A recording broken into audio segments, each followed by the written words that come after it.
The rain poured down hard on the stone walkways of Area 7. The sky glowed purple through the see-through dome above. The tall metal buildings buzzed with sounds from faraway machines. She sat there, leaning against the brick wall. Her light purple skin was wet with rain and tears. Her body shook as people walked by without even looking at her. The mean words still rang in her ears: freak, burden, mistake. Her child watched from behind an old shipping box, tiny hands holding onto yellow cloth. No one stopped. No one cared. Then a man bent down next to her. His eyes showed something the colony had forgotten: kindness. And what happened next would spread across the stars in ways no one could guess. Before we start, subscribe now so you don't miss more amazing stories like this one. Oh, and before we dive in, tell us in the comments where are you watching this video from.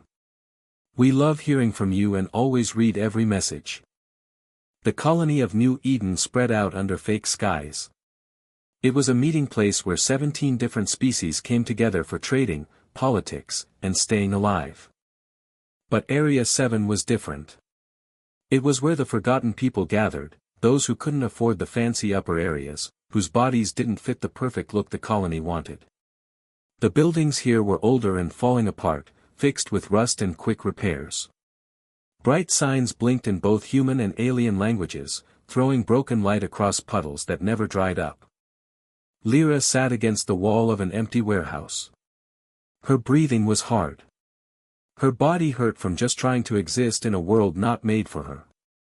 She was Varian, a species known for being elegant, thin, and graceful. But Lyra was different. Her body was heavy, soft, and round in ways her people thought was shameful. Back on Velar Prime, she had been a scientist, smart and respected. Then the accident happened. Her body's system got messed up. The weight wouldn't stop coming. The whispers turned into shouts. She ran away to New Eden with her daughter Mira, hoping for a new start. Instead, they found new cruelty. Move along. You're blocking the path, growled a Kran security officer. His shell-like body shined under the dome lights. He poked her shoulder with his shock stick, not enough to hurt, but enough to embarrass her. Lyra tried to stand. Her legs shook. Pain shot through her joints like electric fire. I'm trying, she whispered. Please, I just need a moment. You need a ride or a diet? The officer laughed meanly. Behind him, a crowd gathered. Humans, aliens, kids with recording cameras. Some laughed. Others just watched with blank faces. Mama. Mira's voice cut through the rain. The little girl ran forward. Her yellow raincoat was too big for her small body.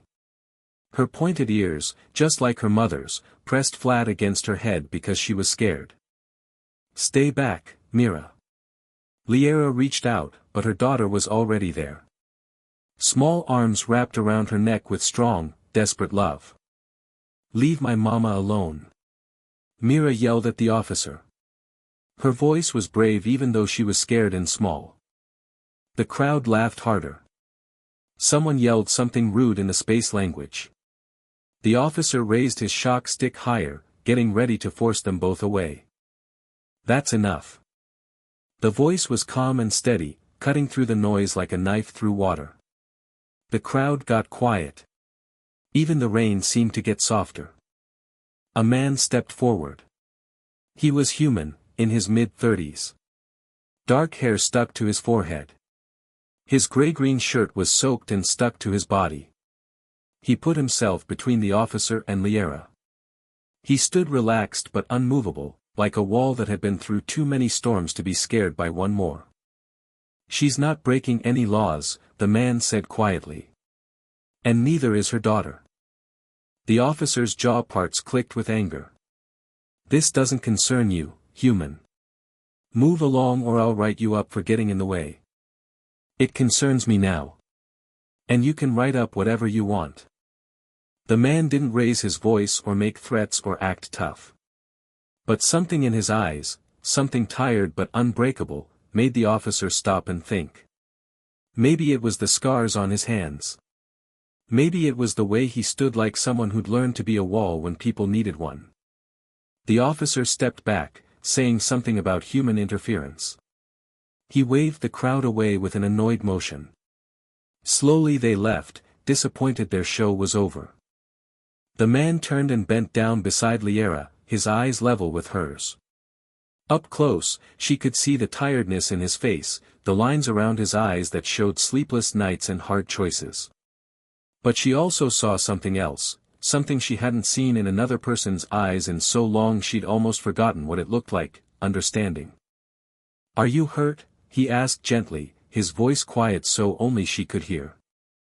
Lyra shook her head, unable to speak past the tightness in her throat. "Can you walk?" I don't know. I can't. My legs, they won't," her voice broke. The man glanced at Mira, who held her mother tighter, then looked back at Liera. His face was kind, patient, and free of judging. "My name is Ethan," he said. "And you're not staying out here tonight. Not in this rain. Not like this." We can't," Liera started. "Yes, you can. And yes, you will. Come on. One step at a time." But while the crowd went back into the neon-lit streets, none of them saw the spy drone floating above the warehouse roof. Or the symbol it carried, the mark of the colony's immigration control office. It was already marking Liera's identity for immediate review and possible deportation. Ethan's apartment was small. It was on the 4th floor of a building that groaned with age. The elevator was broken, so he carried Liera up the stairs. One arm held her back, the other under her legs. He moved slowly, carefully, never once making her feel like she was too heavy, even though she could see the strain in his jaw. Mira followed close behind, her small hand gripping his shirt. Inside, the apartment was simple but clean. One room with a tiny kitchen, a sleeping corner, and a window looking out over the area's main road. Children's drawings covered one wall, colorful pictures of spaceships and alien worlds. A small bed sat in the corner, clearly for a child. "Where's your—" Lara started, but the question stopped when she saw the photo on the shelf. A woman with kind eyes, her arm around a younger-looking Ethan. Real flowers placed beside it. "She passed away 2 years ago," Ethan said quietly, setting Liera down on the couch. "Cancer. The treatments here aren't what they promised." "I'm so sorry," Liera whispered. "Me too." He turned to Mira, who stood frozen by the door. "Hey, you hungry?" Mira nodded slowly. "I've got some soup and bread. Not fancy, but it's warm." He moved to the kitchen, pulling out containers. "You can sit on the bed if you want. There's books there. My son loves those stories. He's with his grandmother tonight." While Ethan heated the soup, Liera watched him move through the small space with practiced ease.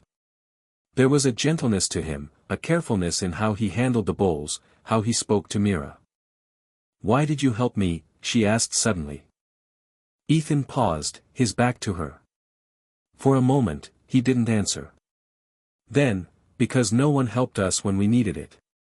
He turned, carrying 2 bowls. He handed one to Mira, then brought the other to Liera. "When my wife got sick, we lost everything. Medical bills. Lost our home in the upper levels. Ended up here. People, they see you falling and they step over you like you're already gone." His voice was steady, but his jaw was tight. "I watched people I thought were friends walk past us on the street. Watched them pretend they didn't see us." He sat on the floor, leaning against the wall. "I promised myself I'd never be that person. I promised that if I saw someone who needed help, I'd stop. Even if it was hard. Even if it cost me something." He looked straight at Liera. "My son needs to know that's how the world should work. Not by stepping over each other, but by reaching down." You have a son. You shouldn't risk your safety for strangers, Lara said. Risk what? Being human. Ethan's eyes held hers. My son knows what his mother taught us. We take care of each other. That's not up for debate. That's who we are. Outside, the neon lights flickered. Rain drummed against the window. For the first time in months, Liara felt warm. She felt safe. But as she sipped the soup, a knock echoed through the apartment. Sharp, bossy, unmistakable.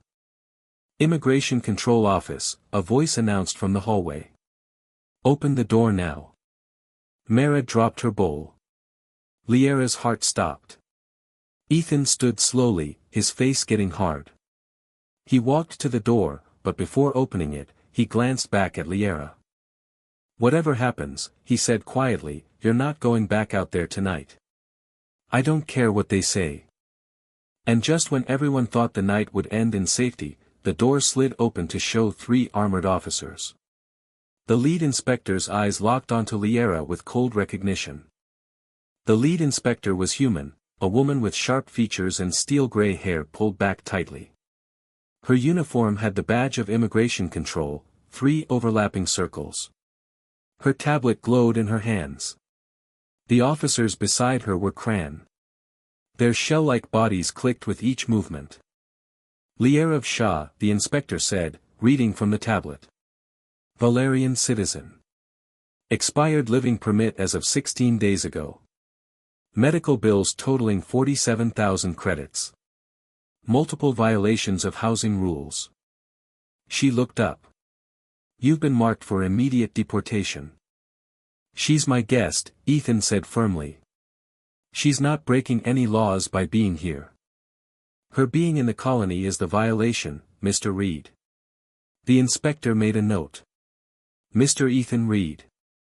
I understand your kind feelings, but this person has used up all her legal options. She'll be processed and sent back to Velar Prime within 72 hours. And her child will be placed in temporary colony custody. No. Liara's voice cracked. She tried to stand but fell back. Please, you don't understand. If I go back, they'll take my daughter. I'll be sent to a work facility. I'll never see her again. That's a matter for Varian authorities, the inspector said without emotion. Our control ends at the colony border. She's not going anywhere, Ethan said, and there was steel in his voice now. The inspector's eyes narrowed. Getting in the way of an immigration control operation is a crime, Mr. Reed. You'll be arrested as well. And your son will be placed in social services. Is that what you want? If that's what it takes. Silence filled the apartment. Mira held her mother, shaking with silent crying. Liara reached for her daughter's hand, squeezing tight. The inspector stepped forward, her hand moving toward the handcuffs on her belt. Mr. Reed, I don't want to make this worse, but if you insist. What's your name? Ethan asked suddenly, his tone changing. The inspector blinked. Excuse me. Your name. Not your title. Your name. Inspector Carver. Why does that? Inspector Carver, do you have children? Carver's jaw tightened. That's not relevant. It's not. Ethan's voice was gentle now. Because if you did, you'd understand what she's fighting for. You'd understand that sometimes the law gets it wrong. That sometimes mercy is more important than rules. That sometimes we have to choose between what's legal and what's right. The law exists for a reason, Carver said, but her voice wavered. So does compassion. So does humanity. Ethan took a step closer. Look at them. Really look at them. A mother trying to protect her child. A little girl who's done nothing wrong. Are you really going to tear them apart because of paperwork? For a long moment, no one moved. Mira's quiet crying was the only sound. Inspector Carver stared at Ethan, then at Lyra, then at the little girl in the yellow raincoat. Something flickered across the inspector's face, something human beneath the professional mask. Finally, Carver closed her tablet with a sharp snap. You have 24 hours to file an appeal. If you can show proof of a real job and proper sponsorship, along with a payment plan for the money owed, we'll review her case for temporary status. She turned to the officers. We're done here. Ma'am, one of the Cathan officers protested. I said we're done. Move out. They left. The door hissed shut. Ethan let out a breath and sank onto the couch, his hands shaking now. Why did you do that? Liera whispered. You could have been arrested. Your son could have been taken. It would have been worth it, he said simply. 24 hours isn't enough. I don't have a job. I don't have sponsorship. I don't have anything. You have me. I'll sponsor you. I work at the recycling plant. If I can prove I'm financially responsible for you and Mira, they'll give you a temporary permit. You barely know me. I know enough. I know you're a mother fighting for her daughter. I know you need help. That's all I need to know. Tears streamed down Liera's face. You can't risk your future for strangers. You're not strangers anymore. Mira looked up at Ethan, her eyes wide. Are you going to save my mama? Ethan knelt down, eye level with her. I'm going to try as hard as I can. But I'll need your help. Can you be brave for me? Mira nodded, shaking but determined. Good. He stood and moved to an old computer.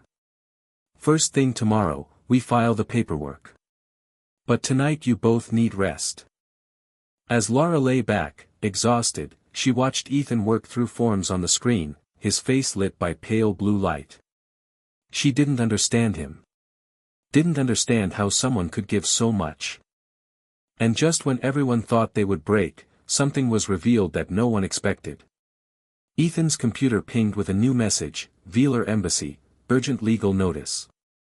Morning light came through the dome. Liera woke to fake coffee and Ethan's urgent voice on his phone. I understand it's complicated, but there has to be a way. Check the Galactic Refugee Act of 2187, Section 12. He paused. I don't care if it's hard to find. It's still law. Mira was asleep on the bed. Ethan glanced over and ended the call. The Velar Embassy message came through last night, he said, showing her his tablet. Liera read it. Her blood turned cold. Subject, Liera Veshner, active criminal investigation. Wanted for equipment destruction, theft of private research. Extradition requested. They're claiming I stole research, Laura whispered. That's not true. They're making it up to force me back. Tell me what really happened, Ethan said gently. All of it. Liera took a shaking breath. I was a brain scientist, one of the best on our planet. I worked on brain improvement programs for deep space travel. The work required exposure to high-power brain waves. We had safety systems. But one day, the safety field failed. She touched her temple. I was caught in the blast. Full exposure. I should have died. Instead, my brain rewired itself. My body's system broke down. The weight gain was immediate and couldn't be stopped. You survived something impossible, Ethan said. That's not weakness. That's amazing. My people don't see it that way. They see failure. The facility claimed I turned off the safety systems myself. They said the weight gain was proof of mental problems, that I couldn't be trusted with Mirror. Her voice broke. They wanted to take her away, put me in a work facility. So I ran. The research they claim you stole. My own notes. My own work. But technically, under Varian work law, it belonged to the facility. It's worth millions. If someone could figure out how to use my brain changes safely, it would change space travel forever. Ethan leaned back, thinking. So they want you back because you're profitable. Exactly. A knock at the door.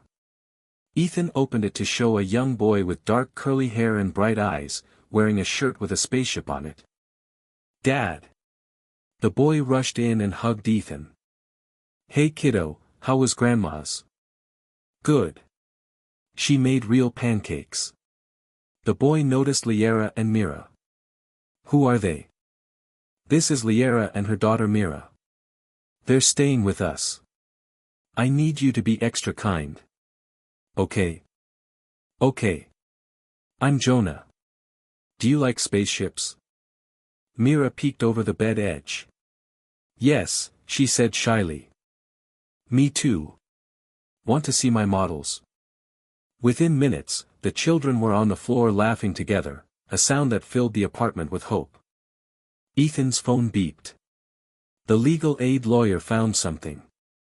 There's a rule: if you have unique skills valuable to the colony, deportation can be delayed. But my proof is on Velter. Then we don't use proof. We use knowledge. Ethan pulled up pictures on screen. The recycling plant's been trying to automate brain-like computer systems for months. The AI keeps failing. Someone with your background could solve it. I haven't worked in months. I don't know if I can. You just have to be better than their AI. Can you do that? Liera thought of Mira laughing, of the chance to build something here. Yes, she whispered. I can do that. It wasn't just knowledge. It was legacy. And suddenly, as Liera's fingers moved across the screen with growing confidence, everyone in that small apartment understood they were seeing something amazing. The recycling plant spread across Area 5, a huge building of moving belts and tall burning towers. Ethan brought Liera through the employee entrance. The children stayed in the watching room with a kind Thorian woman named Kelsa. Inside the control room, chaos ruled. Alarms screamed. Engineers shouted. On the main screen, a digital map showed the facility's computer network in red: system failure coming soon. We're losing the east processing line, yelled the shift supervisor, Torres. If it goes down, we're looking at a 2-week backup. The colony will drown in garbage. Ethan walked up with Liera. Torres, I brought someone who can help. Torres looked doubtful. Who's this? Dr. Liera Veshner, brain scientist. She specialized in learning computer networks. I don't care if she's the queen of, Torres snapped. Unless she can reprogram a failing AI in 30 minutes, she's useless. If you mess this up, the entire facility goes down. Give me access to your system, Liera said quietly. Something in her voice made Torres stop. Terminal 3. 20 minutes. That's it. Liera moved to the computer. Her movement was slow but careful. Her fingers found the controls and suddenly it was like stepping back into her old life. The computer network's design appeared, beautiful but broken. She could see it right away.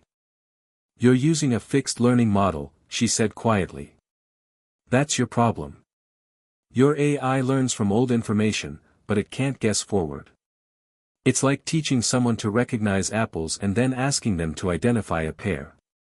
Her fingers flew across the keys. You need active pattern learning, something that recognizes patterns it's never seen before.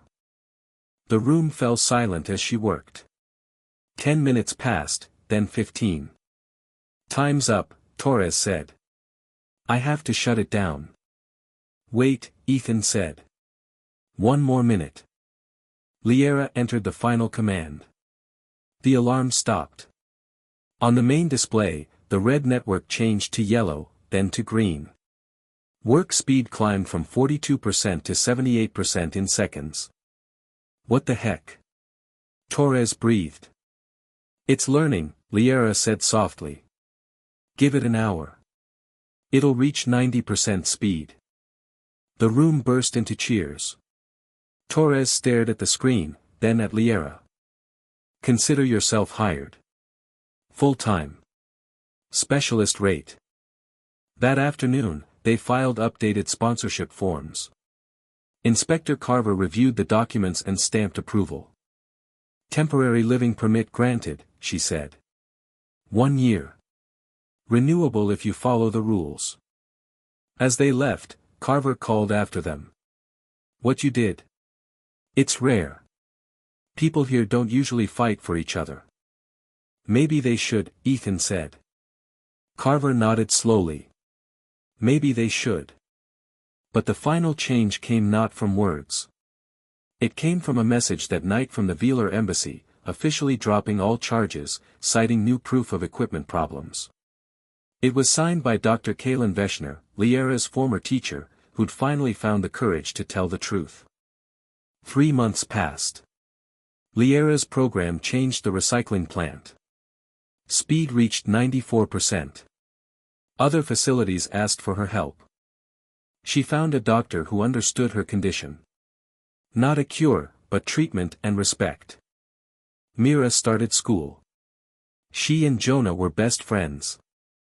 One evening, Ethan came home with a data pad. "The Colony Council wants to meet with you. They're suggesting a new program, integration support for refugee specialists. You'd help design it." Liera stared at the proposal. It was real. "This is because of you," she said. "This is because of you," Ethan replied. "You proved people are more than their situations." The next day, Liera stood before the Colony Council, presenting her plan for refugee integration, skills testing, mentorship programs, legal support. Questions came, challenges, concerns. Liera answered each one, her voice steady, her knowledge undeniable. The vote was unanimous. As she walked out, Ethan waited with Jonah and Mira. The children ran forward, hugging her. "You did it, Mama." Mira squealed. Ethan smiled. "How does it feel to change the world?"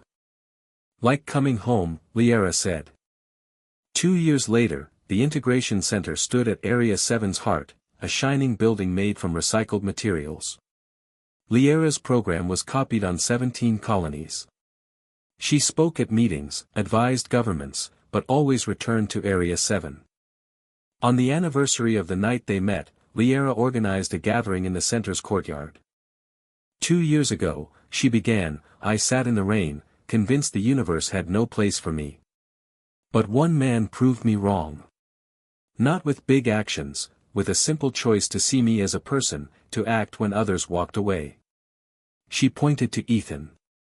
"This center exists because of that choice. Because we remembered that compassion isn't weakness.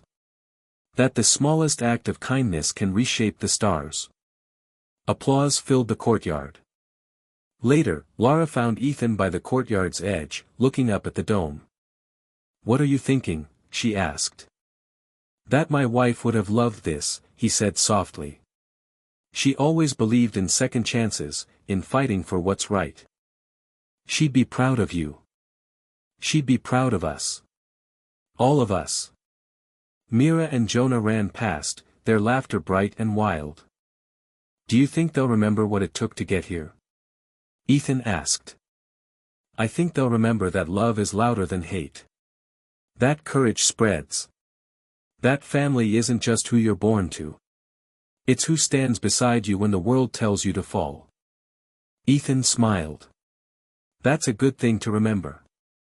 Far above, beyond the dome, beyond the colony, beyond the systems and the stars, the universe turned in its ancient dance, uncaring, endless, unchanged. But on one small world, in one small area, in one small courtyard, people gathered. They laughed. They remembered. They hoped.